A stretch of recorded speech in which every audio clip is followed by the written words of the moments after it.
Alright, so today's topic under the chapter single variable optimization is understanding global max and min. So maxima and minima can be further split into absolute or local maxima and minima. See, visualizing single variable optimization is not very difficult. You must have come across many a times in either macroeconomics or macroeconomics. For example, in microeconomics, where you have to optimize the consumption set for the consumer, and you have to find out that what is the most desirable combination, or what is that combination of goods at which the consumer will maximize utility. So you say that the point of tangency between the budget line and indifference curve is that point.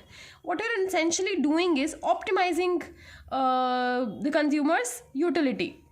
So I'm trying to maximize consumers' utility, keeping in mind the budget constraint. Similarly, we will also come across applications of maxima and minima. But for this lecture and next lecture, I'll be primarily devoting the time to some mathematical problems, and then we'll move on to economic applications of maxima and minima. So we'll start with absolute or global max and min. I'm saying that let y is equal to fx is defined on a closed and bounded interval a to b. It is evaluated for global max or min at the following points. So these are the three candidates where you can evaluate a function for global maxima or minima. Number 1, interior points in I interval AB where f dash x equals to 0. So those are called the stationary points, or also known as the critical points. Second candidate is endpoints of the closed interval I. So basically A and B. Third is points in the interval I where f dash does not exist. So there could be points where the function is not defined, but they're also candidates of maxima or minima. Let's have a look graphically. Consider the first diagram. In this particular diagram, you have a minima at point D and a maxima at point C. Also, this is both local and global minima and maxima. Whenever we talk about global max and min, we look at the entire domain. We look at the function wholly. But when we look at local max or min, we look at the point only with respect to its neighborhood. So basically, if I am to see whether this is a local max or min, I'll say let these 2 points be E and F, and my particular point C should be such that functional value at point C should be greater than functional value at any point in the interval EF. That is talking about local minima or local maxima. But if I am to talk about global maxima, I would say that functional value at C should be greater than value of function throughout the domain. Then this is my global maxima. And as I told you, in this particular diagram, this point is both a local and a global maxima. Likewise, D is a local and global minima both. And also these two are points which are stationary, as there is a smooth horizontal tangent running through it, though f dash x equals to 0, and these 2 points are stationary. Moving on to the second diagram. In this particular diagram, if you see, the function attains the maximum value at this point, but here the derivative is not defined from the left. Exactly. So the derivative doesn't stop over here, which is why we also say that the one of the candidates for maxima and minima is the point where f dash might not be defined. So this is my maxima, and minima, as I see, is this particular point, kink point. Here also minima is there, but the function is not defined.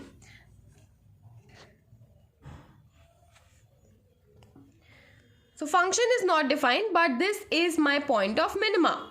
Now, moving on to the last diagram. Here, let's see global minima. So this is at point A. Minima is at the end point of the interval A.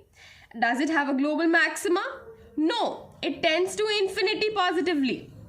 So there is no global maxima. Maxima does not exist as the function tends to infinity as x tends to b. However, there are 3 stationary points as well. First stationary point, point x naught, gives you a local maxima. Local maxima means maxima with respect to its close neighborhood. And then this is a global minima. But this particular point is a little weird. This neither attains a local max neither a local min. Because if it has to be a local max, then I should have such a shape. My functional value at this point should be greater than any point on its closed interval. But this is not the case. We call such a point as the point of inflection. The point of inflection is a point where your curve or your function changes its curvature from either case in point is concave to convex or from convex to concave. Now, moving on to the formal definitions of maxima and minima. C belongs to D, D is the domain, is a global maximum point for function f, which implies fx should be less than equal to f of c for all x belonging to D, that is entire domain. Now, look at this diagram, first diagram. Here the global maximum point is C, and as I taught you, functional value at point C, f of c, is greater than functional value at any other point on the domain. So this is a global max. The converse holds for global min. So functional value at point D should be less than the functional value for the entire domain. That's it. So we are thorough with these two particular definitions of global max and global min. These two definitions will also hold for local max min, just that in that particular case I'll squeeze my domain to a closed neighborhood. Fine. So let's move on to doing some more of it. Also, if this inequality is strict, that becomes a strict maxima or minima. These all points are called optimal points and values or extreme points and values. Fine. So, if fx is maximized at x star, then minus fx will be minimized at x star. I need not explain this. However, if you consider this function, fine, and this is maximized here, its inverse will look like this. So when we have to take a negative of the function, it reverses the axis and it will be minimized at this particular point only, x star. So that is what is being explained here. So algebraically also, if fx is maximized at x star, can I say that f of x star is greater than equal to f of x for all x in the domain of f? And for minima, I need to say that minus of fx star should be less than equal to minus of f of x, which means that minus f of x star gets minimized. This is understood. Next point is, if fx is differentiable on an interval I and it has only one stationary point x equals to c, then the first derivative test says if f dash x greater than equal to 0 for x less than equal to c and f dash x less than equal to 0 for x greater than equal to c, then x equals to c is a max point of f. Basically, I am trying to say, if my function slope changes from positive to negative, I have a unique maxima at that stationary point c. Fine. So if you have a function and it has a stationary point c, you can apply the first derivative test and see that function increases to its left, it decreases to its right, then I have a unique max. Similarly, if the function decreases to the left of point c and increases to the right of point c, then I have a minimum. Fine. We'll start with a question. Consider the function f defined by fx equals to 4 minus x plus natural log x minus 1, comma, x is greater than 1. So that's being given to you. Part A. Determine whether f is increasing and whether f is decreasing. Does it have any global extreme points? So, when I have to find out whether my function is increasing, I need to find that particular points where f dash x is greater than equal to 0.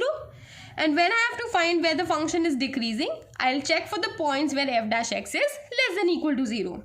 And in order to check global extreme points, I'll find out the three candidates. The three candidates were stationary points. I'll put my f dash x equal to 0 and find out any stationary point. And then when this particular increasing and decreasing parts will give me some boundaries to my function, I'll also use those endpoints. So let's proceed. F dash x, very easily found out, would be this. And my function will be increasing where f dash x greater than equal to 0 is equal to 2 minus x upon x minus 1 greater than equal to 0. That leaves me with x less than equal to 2. I know that x is greater than or equal to 1, fine, because x is greater than 1 basically, because denominator cannot be 0, and that was given also in the question, that x is greater than 1. Another boundary I have gotten with is x is less than or equal to 2. So my function is increasing on the interval open from 1 till 2 closed, fine, and this will be decreasing over the remaining part, which is 2 to infinity, fine. So I have written function is decreasing on closed 2 till infinity unbounded open interval, fine.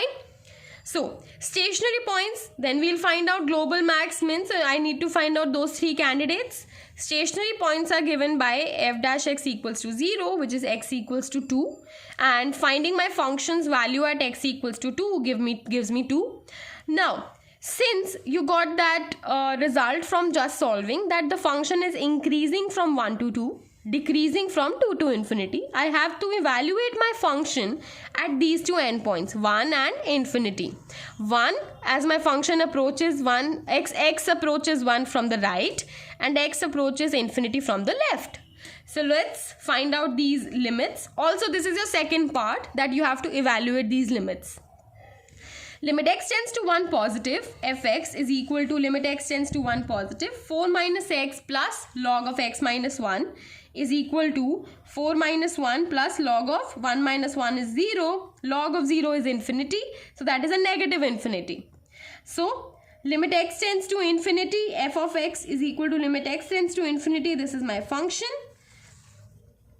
I'll say let y is equal to 4 minus x plus log of x minus 1. Exponentiating on both the sides, e to the power y is equal to e to the power log of x minus 1 minus 4 minus x minus 4. So I have taken a negative of this particular term. Taking limits on both the sides, limit x tends to infinity e to the power y equals to limit x tends to infinity e to the power log x minus 1 upon e to the power x minus 4. Since the exponent to e was in negative or in subtraction, I can easily take it as a denominator. It's like saying e to the power a upon e to the power b is equal to e to the power a minus b. Nothing hard and fast in it. Fine. So, next step, e to the power log x can be simply written as x. That's a property. And e to the power x minus 4 is returned as usual. Now I have infinity upon infinity form. Once you have this type 1 form, you can apply L'Hopital's rule. Using L'Hopital's rule, you will derivate numerator and denominator separately. So that leaves me with 1. E to the power x minus 4 is e to the power x minus 4. 1 upon infinity, finally 0. So I have this particular form in the end. So I'll try to pluck out y from this.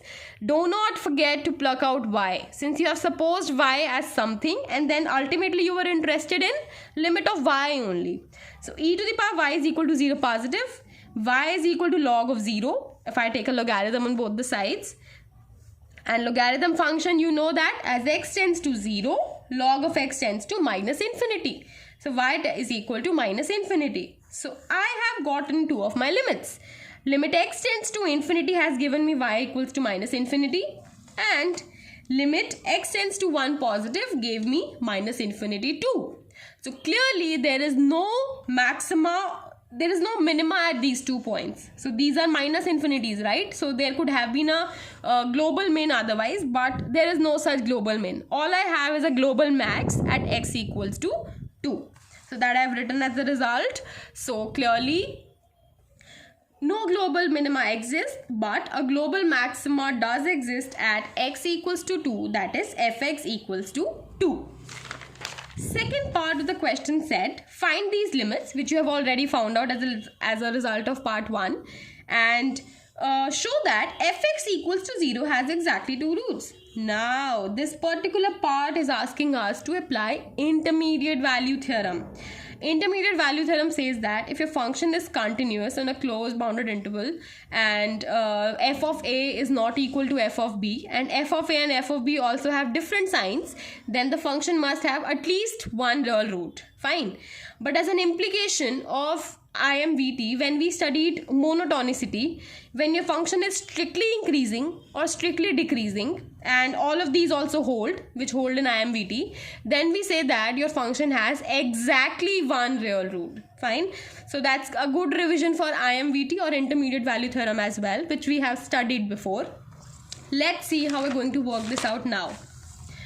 Essentially, you have limit x tends to 1 positive fx, which is minus infinity, and f of 2, which was 2, having opposite signs. One is negative, one is positive. Which means that in the interval 1 to 2 closed, 1 is open, using intermediate value theorem, fx equals to 0 must have at least one real root. That is understood. But fx is strictly increasing over 1 to 2. Why is it strictly increasing? We just found out in the first part. And if the function is monotonic, then as an implication of IMVT, there exists exactly one root of fx equals to 0 in that particular interval, which is 1 to 2. Fine. So I have in this particular interval exactly one solution. Likewise, I'll have one real root in this interval. So in total, I have two real roots in the interval or in the domain of fx equals to 0. So that is also proved that fx equals to 0 has exactly two roots in its domain. Second question, test for maxima and minima for a modulus function mod x defined in a closed and bounded interval minus 2 to 4. Fx can be defined as x if x greater than or equal to 0, a minus x if x is less than 0. So f dash x could be 1 and minus 1. We all know that modulus function looks like this. It has a king and it is not differentiable. Though it is continuous, but it is not differentiable. So clearly, left hand derivative is not equal to right hand derivative. So fx is not differentiable. So it is not a stationary point, but one of the candidates, because you had three candidates. One could be a stationary point, one could be a point where function is not differentiable, and one is the end points. So all my candidates now are, one is obviously 0, where my function is not defined or function is not differentiable, and then the other two are the endpoints, minus 2 and 4. In global maxima or minima, once you have candidates in front of you, second step is to evaluate your function at each of these candidates. Which I have done here, 2, 0 and 4 would come out, of which 0 is the minimum value, so this is my global min, 4 is the maximum value, so global max. That's it. So that was about global maxima and minima. Second lecture would be around local maxima and minima. Thank you.